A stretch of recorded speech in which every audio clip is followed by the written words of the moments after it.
बिस्मिल्लाहिर्रहमानिर्रहीम। शुरू करता हूँ अल्लाह के नाम से जो बड़ा मेहरबान और निहायत रहम करने वाला है। जन्नत का पहला दिन, एक रूह को छू लेने वाला मंजर। फरिश्ते मुस्कुराते हुए इस्तकबाल करेंगे और पुकारेंगे, सलामुन अलैकुम तिब्तुम फदखुलूहा खालिदीन। तुम पर सलामती हो, तुम पाकीज़ा हो चुके, अब हमेशा के लिए जन्नत में दाखिल हो जाओ। जरा उस दिन का तसव्वुर करें जब सूरज की तपिश खत्म हो चुकी होगी और हिसाब व किताब का मरहला पूरा हो चुका होगा। इंसान खौफ और उम्मीद के दरमियान खड़ा अपने अंजाम का मुंतजिर होगा कि अचानक आपका नाम पुकारा जाएगा और आपका नामाए आमाल आपके दाएं हाथ में थमा दिया जाएगा। इस लम्हे खुशी की ऐसी लहर दिल में दौड़ जाएगी जिसे लफ्जों में बयान करना मुमकिन न होगा, और आप बेख्तियार पुकार उठेंगे कि देखो मेरा नामाए आमाल, मुझे कामयाबी मिल गई। फिर आपको जन्नत की तरफ ले जाया जाएगा, और जैसे जैसे आप उसके करीब पहुंचेंगे एक ऐसी खुशबू आपको घेर लेगी जो ना कभी दुनिया में महसूस की गई होगी, बल्कि मीलों दूर से दिल को मसहूर कर देने वाली होगी। आपके सामने जन्नत का वो अजीम और शानदार दरवाजा होगा जिसकी वुसअत का ये आलम है कि एक तेज रफ्तार सवार को भी उसे पार करने में 40 साल लग जाएं। मगर आज वो खुशनसीब लोगों के हुजूम से भरा होगा। वहां फरिश्ता रिजवान खड़ा होगा जो आपको देखकर कहेगा, सलाम हो तुम पर, तुम पाक हो चुके हो, अब हमेशा के लिए उसमें दाखिल हो जाओ।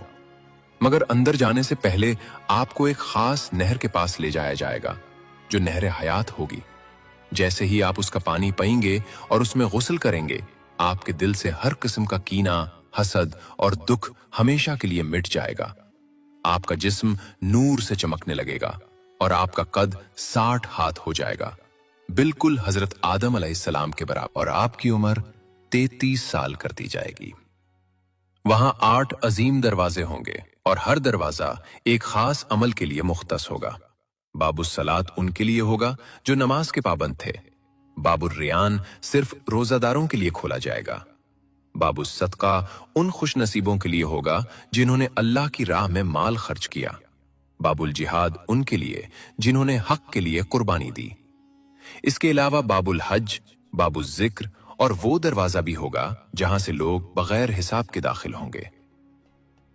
नबी करीम सल्लल्लाहु अलैहि वसल्लम ने फरमाया था कि मेरी उम्मत के लोग उन दरवाजों में इस तरह दाखिल होंगे जैसे सफेद परिंदों का गोल उड़ता हुआ जाता।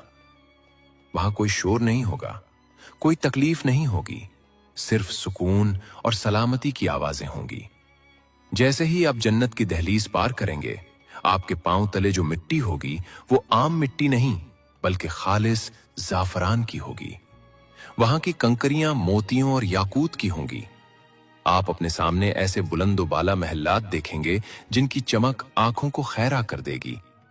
इन महल्लात की खास बात यह होगी कि ये ईंट और पत्थर से नहीं बल्कि सोने और चांदी की ईंटों से बने होंगे, और इन ईंटों को जोड़ने के लिए जो गारा इस्तेमाल हुआ होगा वो खालिस कस्तूरी का होगा जिसकी महक पूरे माहौल में रची बसी होगी। वहां की दीवारें इतनी शफ्फाफ होंगी कि बाहर का मंजर अंदर से और अंदर का मंजर बाहर से देखा जा सकेगा। जब आप अपने महल में तशरीफ फरमा होंगे तो अल्लाह की तरफ से आपकी पहली मेहमानी का वक्त आएगा और आपके सामने दस्तरखान बिछाया जाएगा और जन्नत का सबसे पहला खाना पेश किया जाएगा जिसे जाइदतु कबिदुल हूत यानी मछली के जिगर का इजाफी हिस्सा कहा जाता है।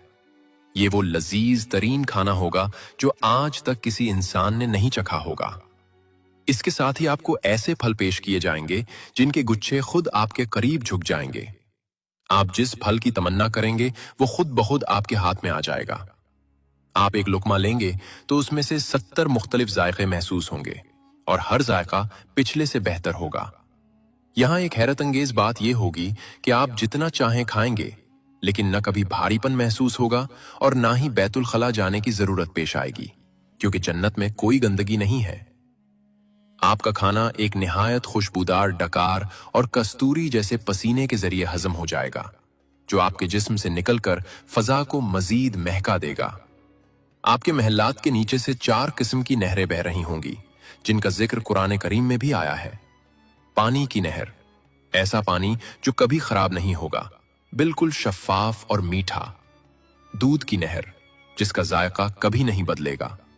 शहद की नहर जो हर किस्म की मिलावट से पाक और साफ किया हुआ होगा, और शराब तहूर की नहर, ये वो पाकीज़ा मशरूब होगा जिसे पीकर न सर में दर्द होगा और न होश व हवास जायल होंगे, बल्कि ये सिर्फ लज्जत और सुरूर का जरिया होगा। आपकी खिदमत के लिए गिलमान यानी खूबसूरत नौजवान खादिम हर वक्त हाजिर होंगे। कैसी लगी ये कहानी? कहानी अच्छी लगी है तो मेरे चैनल को सब्सक्राइब करो।